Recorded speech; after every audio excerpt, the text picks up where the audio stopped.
In February 2022, something happened that had never happened before. In a single month, governments around the world seized over $2 billion worth of super yachts. Roman Abramovich's Eclipse, 163 meters, $500 million. Andrei Melnichenko's sailing yacht A, $530 million. Alisher Usmanov's Dilbar, the largest super yacht ever built by interior volume, $735 million. Gone, frozen, impounded in just weeks. So why, in 2023, did the global super yacht order book hit a 20-year record high? Billionaires didn't flinch. They kept signing contracts worth hundreds of millions of dollars on a boat. And not just any billionaires. The most analytically ruthless, capital-efficient people alive. People with full teams of analysts, private bankers, and tax attorneys reviewing every major allocation decision. The answer isn't ego. It isn't status. And it definitely isn't because they love the ocean. The answer is a financial and sovereign architecture most people never see. And in the next 10 minutes, I'm going to break down exactly what it is, who it works for, and who it will quietly bankrupt. Before we get into the strategy, let's make sure we're speaking the same language, because this market is not what most people imagine. A boat starts at $50,000. A luxury yacht starts at $1 million. A super yacht, anything over 24 meters, roughly 80 feet, starts at $10 million. A mega yacht over 60 meters, $100 million. A giga yacht over 90 meters, $300 million and beyond. There are approximately 5,500 super yachts in active operation worldwide.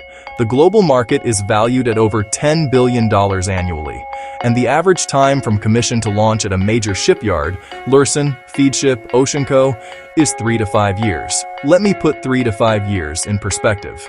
You sign the contract today. You won't see the boat until after the next US presidential election. These are not impulse purchases. You don't just decide to buy a super yacht the way you decide to upgrade your car. This is a multi-year capital allocation decision, reviewed by people whose full-time job is to make sure billionaires don't make stupid choices with their money. 3 pillars make the economic case: the charter economy, the sovereign architecture, and the status hierarchy. Let's take them one at a time. Before anything else, before sovereignty, before status, before charter revenue, you need to understand the cost structure. Because, honestly, the purchase price is almost irrelevant. It's what happens after you sign that matters. The purchase price is the cheap part. There is a rule in superyacht finance called the 10% rule. Annual operating costs, fuel, crew, insurance, maintenance, marina fees, scheduled refits, run approximately 10% of the vessel's value every year, whether you're aboard or not. A $50 million superyacht costs $5 million per year to operate. A $100 million Megayacht, $10 million per year. A $300 million Gigayacht, $30 million per year. Abramovich's Eclipse, an estimated $50 million per year, just to keep running. $50 million a year just to keep the lights on. That's the GDP of a small island nation, spent annually on a vessel he reportedly used for about 6 weeks a year. Let that sit for a second. $50 million a year, compounding, for a boat you use 6 weeks. That's not a purchase. That's a recurring obligation that most of the world's billionaires can't actually sustain. Here's what that $50 million covers annually: 80 to 90 crew members, fully staffed, year-round, no matter if the owner is aboard or not. $6 to $12 million just in fuel. $2 to $5 million in insurance. Then, you have regulatory survey cycles through Lloyd's or Bureau Veritas, which, honestly, is a whole process in itself. And every 5 years, there's a major refit, costing $10 to $40 million on its own. This is exactly why the first question any serious wealth manager asks a client considering a superyacht isn't which shipyard. It's this: Can you absorb 10% of this vessel's value in cash every year indefinitely without it affecting your capital base? If the answer is no, you are not who this market was built for. Full stop. Now, here's where the economics actually become interesting. And honestly, where most coverage of this topic stops way too early. When an owner isn't aboard, the smartest vessels don't just sit idle, they go to work. Most serious super yachts enter the charter market between owner usage windows. The rates are priced by the week. And wow, they're staggering. A $50 million super yacht, $150,000 to $250,000 per week. A $100 million mega yacht, $400,000 to $600,000 per week.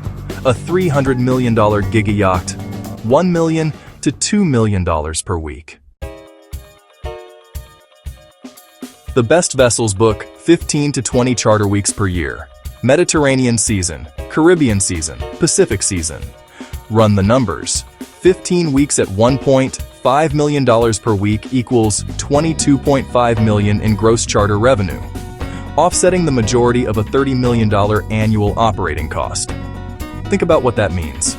A vessel that cost $300 million to build is generating $22 million a year, while the owner is in Aspen or, wherever billionaires go in January. The boat is running a business, not a glamorous business on paper, but a real revenue-generating one. And it's not just the revenue. Charter activity triggers a legal reclassification. A super yacht operating on the charter market qualifies as a commercial asset under most jurisdictions, which unlocks depreciation schedules, VAT recovery mechanisms, and crew cost deductions that are completely unavailable to purely private vessels. In the right flag state, Cayman Islands, Marshall Islands, Malta, the combination of commercial registration and active charter can reduce the real effective cost of ownership by 30 to 50%. The vessel isn't just a toy.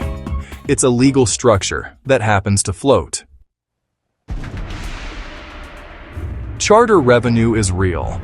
The tax architecture is real. But honestly, neither of them is the reason the most politically exposed billionaires on Earth keep building these vessels. The real reason is this word, sovereignty.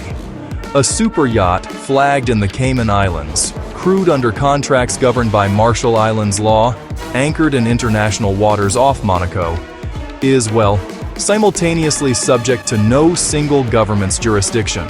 You are not in France, you are not in Italy, you are not in the UAE. You are on a floating sovereign territory you own outright.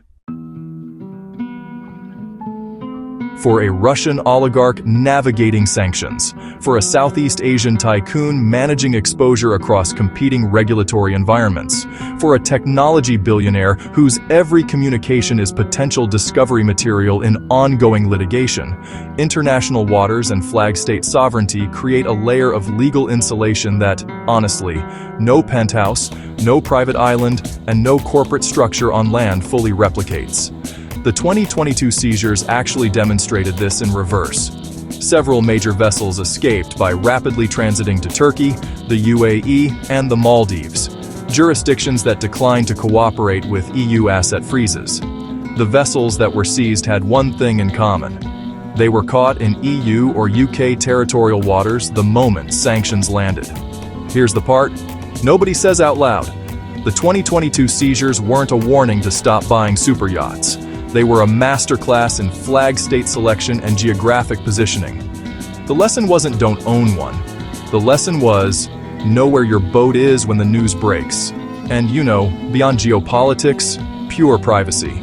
At anchor in a private bay, there are no telephoto lenses, no paparazzi, no AIS tracking if you disable it, no flight logs for a vessel.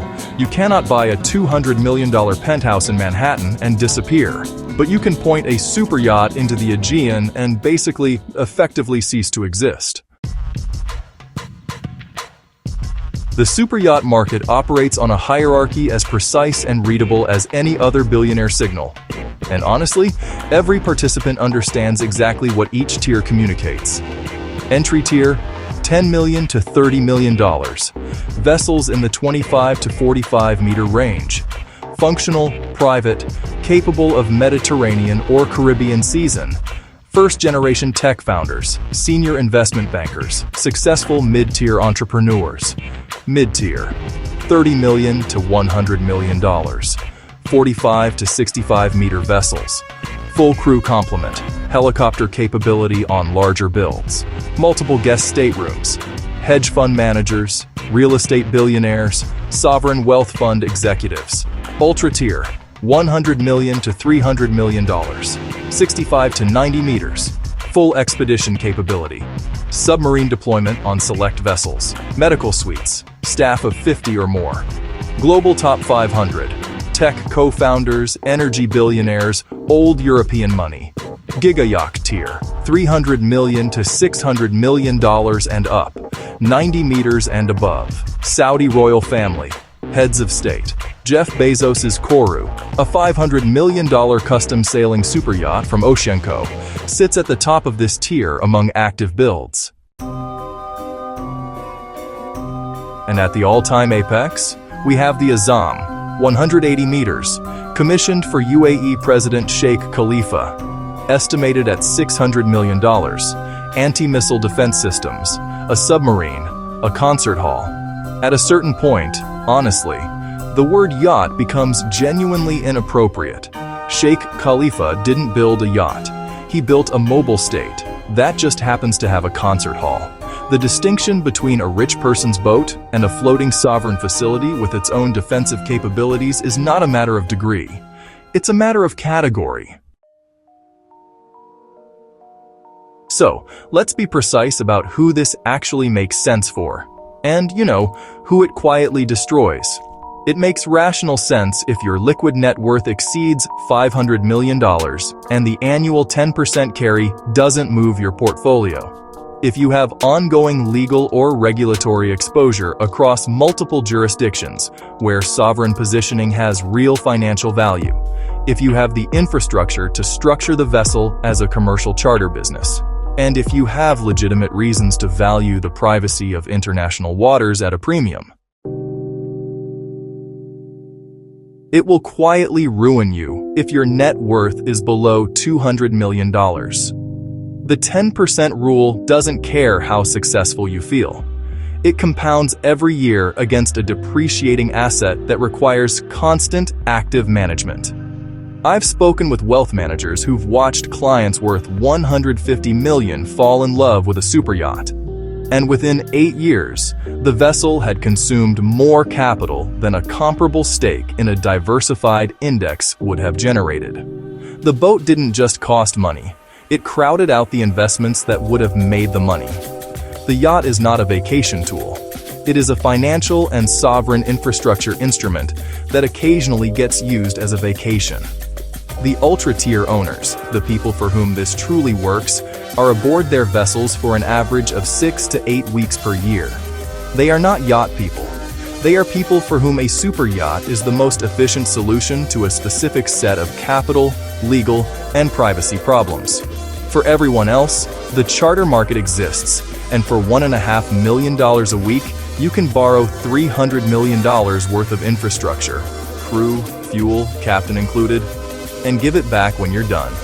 95% of the experience, 1% of the capital commitment, no running costs, no 10% burn. Here's what the 2022 seizures actually proved. And it wasn't what governments intended. They didn't slow the superyacht market. They made it more strategic. They accelerated conversations about flag state selection, geographic positioning, and jurisdictional exposure. They made the asset class sharper, not less attractive.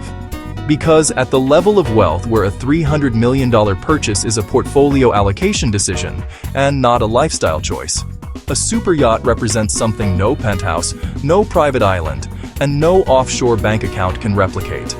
Mobility, sovereignty, privacy, leverage, an asset that moves.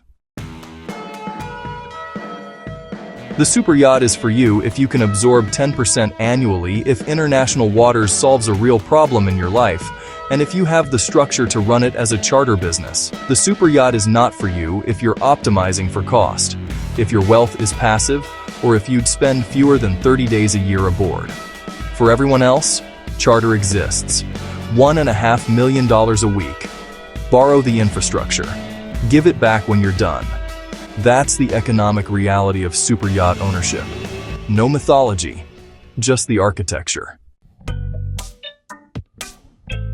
If you want this same breakdown on private jets, nuclear bunkers, and billionaire real estate, subscribe. That's the next briefing. Comment below. Would you buy a superyacht at $1 billion net worth? Or would you just charter? Own it versus borrow it. Make your case. We read every one.